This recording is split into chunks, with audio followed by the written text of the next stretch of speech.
What happened to Miss Delight? Upon entering the school to restore power, Ollie informs us that he won't be able to communicate with us due to the location. Just before the audio cuts out, he warns us that we're not alone and there's someone else with us who isn't friendly. As we wander through the halls, we hear a voice on the intercom, which we discover is Miss Delight.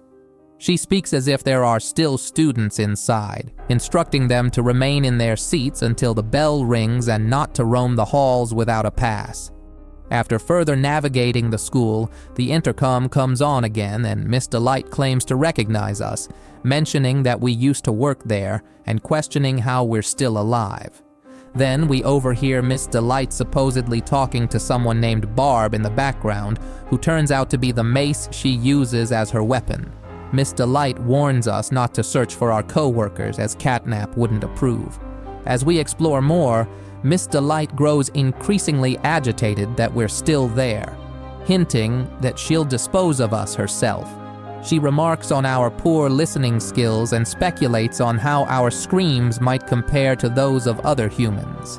When the player activates the generator, bursts into the room and smashes the generator with her weapon, sending the battery flying. With the generator destroyed, the halls plunge back into darkness.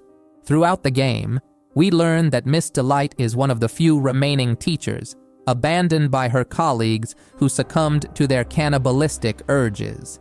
She believes that if she is seen, she will be depicted as dead. Players utilize this tactic to restore power to the school before confronting Miss Delight in one of the sealed rooms.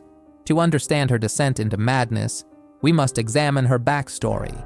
Miss Delight was one of several identical constructs who served as caring teachers in the Playcare.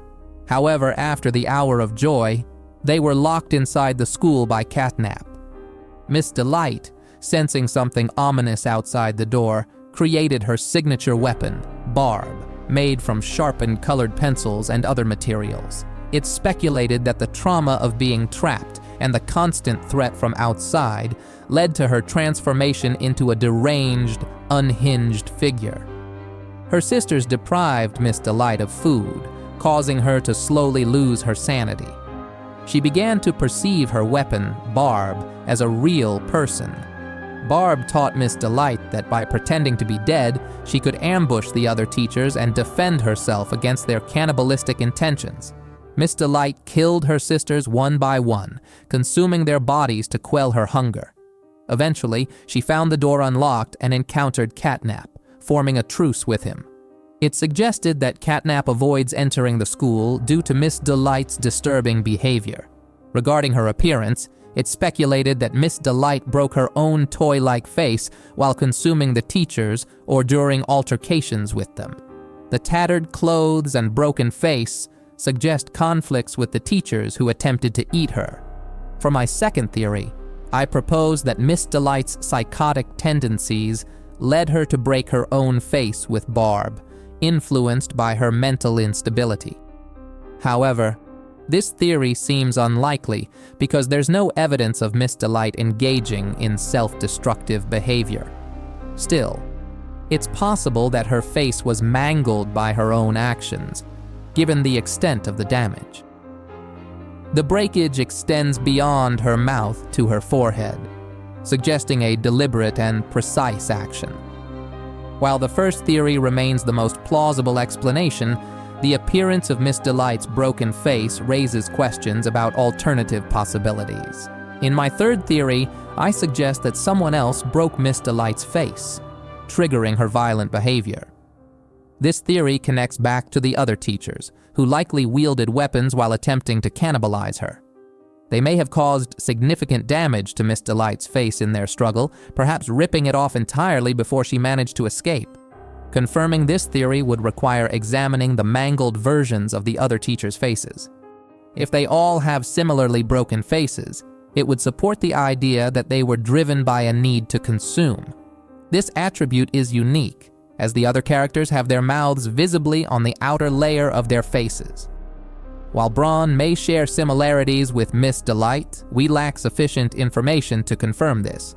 However, characters like Huggy Wuggy, Mommy Long Legs, Catnap, Bunzo Bunny, PJ Pug, Ail and the smiling critters do not exhibit such facial damage, suggesting they don't require the same violent means to consume. I mentioned how Miss Delight convinced herself that remaining motionless would make others perceive her as dead. What motivated her to adopt this belief? Well, as you explore the school, you come across cardboard cutouts of her character, as with all the other characters in Playtime Co. Miss Delight likely observed students walking by these cutouts as if they didn't exist, and began to think that mimicking their behavior would yield similar results. Given Miss Delight's unstable mental state, this could be a significant factor in her decision to adopt such a peculiar movement pattern.